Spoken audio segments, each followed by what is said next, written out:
Hiya Tom, trust you well. Just a few thoughts in regards to this swing that you've emailed across. It's quite a nice comparison to Charlie Wee over on the right.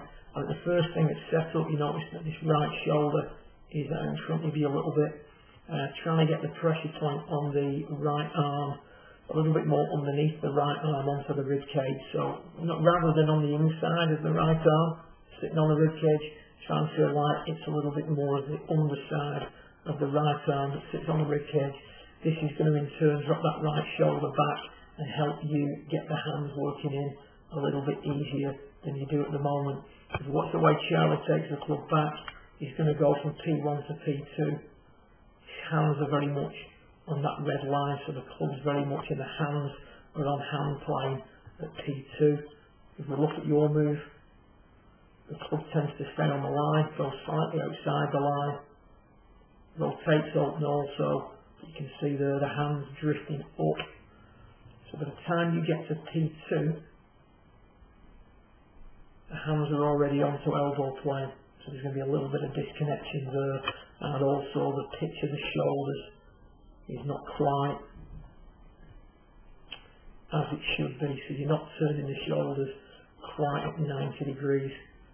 To your inclination to the ground. That's set up.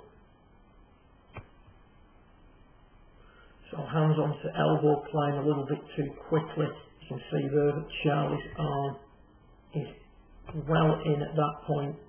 Yours is not quite as well in. We'll then run that through.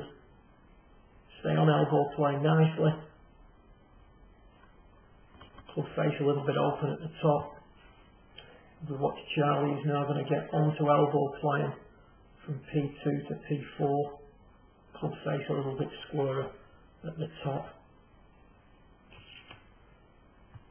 From there, watch the first move that you make. The left arm now works in more in an attempt to get the club back on the inside. You can see there now that your left arm is substantially more in than it was on the way back.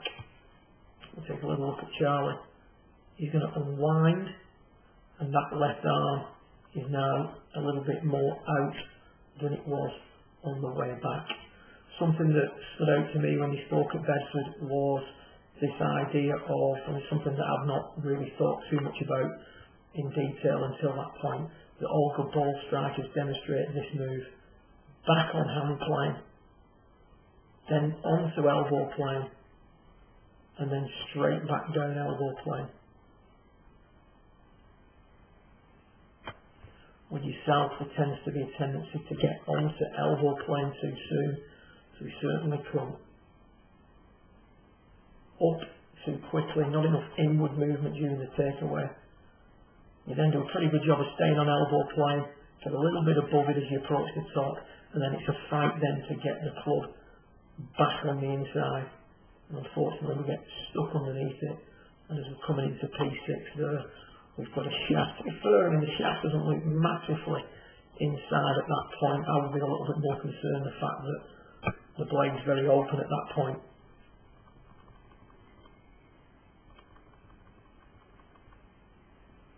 And actually that move through the ball, I'd kill to exit that low. I actually turned, or I'm trying to turn exiting high into an Olympic sport. I don't think I'm going to get there, but I do a pretty good impression of anybody who wants to exit high. Needs to look at my action, because I can exit high. I think there's a lot of good stuff going on there, Tom, to be fair, mate. I think you just need to work really, really hard on improving P2. If you can get those hands to work in much earlier, so we just get rid of all them lines there now. We'll look at Charlie's takeaway. Hands and arms in compared to your takeaway. Hands and arms out. And that's the biggest difference between those two actions, and the subsequent effect it has on the pitch of the shoulders, the pitch of the hips, etc. It'll all drop into place if you can get those hands working in.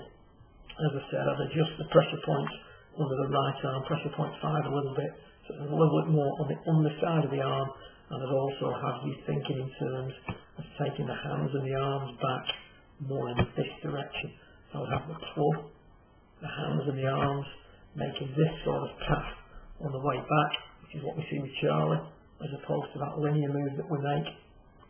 So club and hands stay on the line too much.